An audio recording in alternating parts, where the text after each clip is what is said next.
И мы и Днепр не пропускали в последних 3 играх.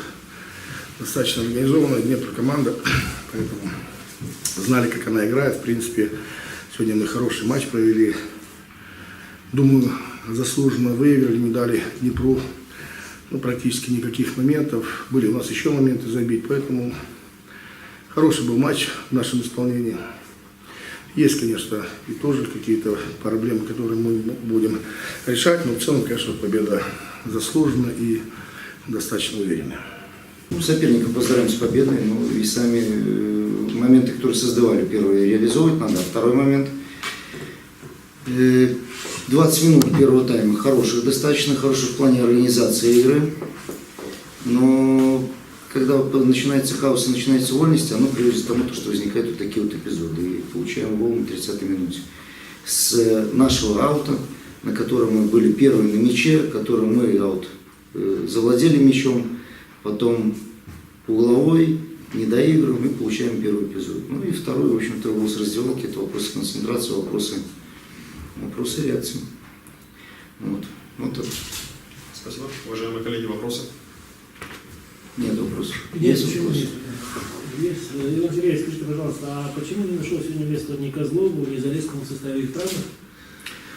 Почему? Потому что хотели, чтобы у нас были быстрые фланги, хотели, чтобы у нас была игра между линиями, хотели, чтобы у нас некоторые акценты поставили по началу атаки. И, скажем так, чтобы у нас был баланс. Был баланс между, скажем, более динамичными игроками и менее динамичными игроками. Хотели увидеть такую же игру от Зорана, но, к сожалению, от Зорана мы не увидели. Увидели, в общем-то, игру в подыгрыш. Те моменты, которые были, он их не обострял и не использовал. Все понятно. Еще один небольшой вопрос. Мы просто, может быть, немножко больше знаем Концевого, но он не нападающий. И что мне сделать? Но он больше любит из глубины атаковать. С глубины? Так сегодня у него были возможности. Он сегодня первый тайм атаковал с глубины. И мы не увидели то, что вы говорите, то, что он не нападающий. А кто он тогда? Вы классифицируете позиции. Есть позиция крайнего нападающего, центрального нападающего. Какая еще есть позиция? Можно много позиций. Есть игра в футбол. И то, что он позиция не крайнего нападающего, пожалуйста, вы делаете то, что играл крайним нападающим. Выполняй, пожалуйста, функции крайнего нападающего. Мы видели в прошлой игре, когда он выполнял функции крайнего нападающего. Но вопрос сегодня что было? Сегодня была анархия. Человек себе позволял то, чего позволять не надо. Как бы эти вопросы мы обсудили, это все вопросы...